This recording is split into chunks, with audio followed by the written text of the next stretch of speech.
Assalamualaikum warahmatullahi wabarakatuh. Selamat pagi pemirsa Alfa TV. Berjumpa lagi bersama saya Muslimah Zahra dalam acara Kabar Sepekan Alfa TV edisi Sabtu 10 Januari 2015.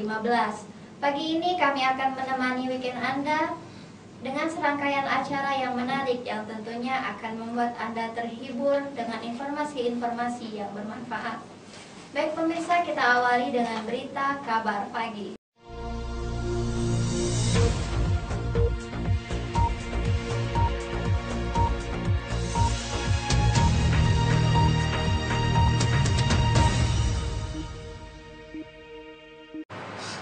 MUI dan Star Vision siap kerjasama produksi film Buya Hamka. Majelis Ulama Indonesia MUI dan Star Vision menandatangani nota kesepakatan pembuatan film yang mengangkat tokoh Buya Hamka Selasa 6 Januari kemarin. Tokoh Buya Hamka dipilih karena kapasitasnya sebagai ketua MUI pertama dan menyebarkan nilai-nilai perjuangan pada generasi muda.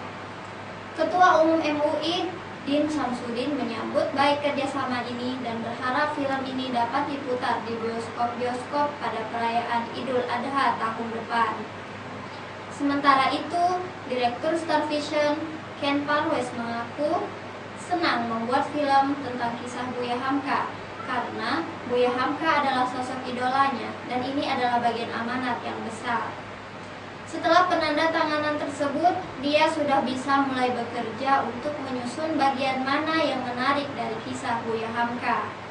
Nantinya Star Vision akan dibantu keluarga Buya Hamka yang mengenal Buya. Dia mengharapkan apa yang menjadi cerita nanti adalah bagian yang unik dan menjadi bagian dari pencerahan. Menurutnya, film ini harus menjadikan tontonan yang memikat, menyenangkan, dan mencerahkan. Ada sisi-sisi romantisme yang kemudian menjadikan Buya sebagai seorang autodidak. Parwes juga berharap film ini bukan hanya tontonan seperti dokumentasi agar nantinya penonton bisa ikut terharu, senang, dan kagum saat pulang dari menonton film ini. Akan membawa pesan positif dari sosok Buya Hamka. Sementara itu, Yusron Rusdi, cucu Hamka yang bergabung dalam tim pembuatan film, menyebutkan sosok Buya Hamka saat ini bukan hanya milik keluarga, namun sudah menjadi milik umat Islam. Pemirsa, kita beranjak ke berita selanjutnya. KMJ desak Antv hentikan penayangan film King Sulaiman. Korps Mubalik Jakarta atau KMJ mendesak Antv segera menghentikan penayangan film King Sulaiman pada Selasa 6 Januari kemarin. Ketua Umum KMJ Kiai Haji Muhammad Sobari mengatakan tayangan tersebut telah mendistorsi sejarah Islam, merendahkan wanita Islam dan melecehkan para khalifah. Jika stasiun televisi swasta tersebut tidak segera menghentikan penayangannya, KMJ akan membawa masalah ini ke ranah hukum. Ketua Umum KMJ mengatakan banyak substansi film King Sulaiman yang telah mendistorsi sejarah Islam dan melecehkan para khalifah. Sultan digambarkan sebagai sosok yang cabul, angkuh, dan jauh dari nilai-nilai Islam. Menurutnya, hal ini sangat menyakiti umat Islam sebagai mayoritas penduduk Indonesia. Sejarah mencatat Sultan Sulaiman adalah Sultan Turki Utsmaniyah ke-10 yang berkuasa dari tahun 1520 hingga 1566. Dia juga disebut sebagai Sultan Sulaiman Al-Qanuni yang berarti pemberi hukum. Sultan menjadi peletak dasar-dasar hukum Islam, menjadi undang-undang kenegaraan yang kemudian diterapkan selama lebih dari 300 tahun. Bagi bangsa-bangsa barat, ia dikenal sebagai Sulaiman the Magnificent atau Sulaiman yang luar biasa, sekaligus sebagai tokoh penting Eropa pada abad ke-16. Kiai Haji Muhammad Sobari mengatakan, film King Sulaiman yang ditayangkan Antv justru banyak menampilkan sisi-sisi gelap dan kebobrokan kekhilafahan Islam, sekaligus menjelek-jelekan nama besar Sultan Sulaiman. Dia khawatir penayangan film tersebut akan membuat penonton, khususnya umat Islam, memiliki persepsi keliru tentang Islam Islam dan para kekhalifahan Islam. Sehubungan dengan hal itu, KMJ meminta Antv segera menghentikan penayangan film King Sulaiman. KMJ juga mendesak Antv segera menyatakan penyesalan dan permohonan maaf secara terbuka kepada umat Islam khususnya dan masyarakat Indonesia pada umumnya. Kiai Haji Sobari menegaskan jika dalam tempo 7 kali 24 jam sejak penayangan ini, Antv tidak menghentikan penayangan film King Sulaiman, maka KMJ akan membawa masalah ini ke ranah hukum. Pemirsa, kami akan kembali dengan berita-berita lainnya setelah jeda iklan berikut ini. Baik pemirsa, kita beralih ke berita ketiga.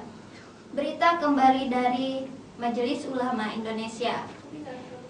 MUI rencanakan gelar Kongres Umat Islam di Yogyakarta.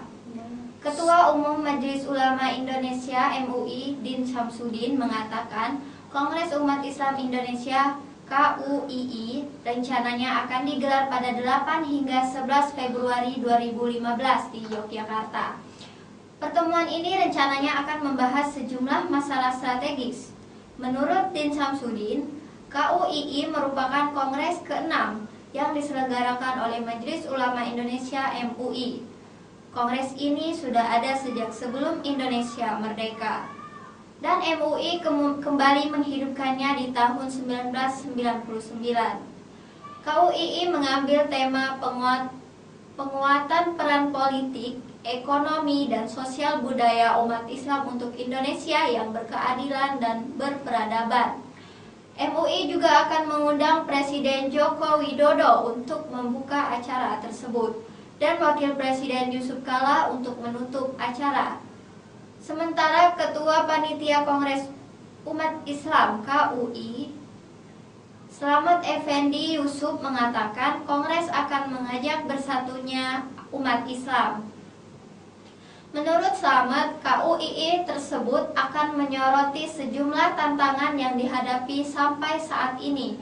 Justru umat Islam Indonesia terkesan tertinggal dalam segala bidang kehidupan, ekonomi, peradaban Islam, dan politik. Baik pemirsa, kita beralih ke berita selanjutnya. Tokoh lintas agama doakan korban AirAsia KZ8501.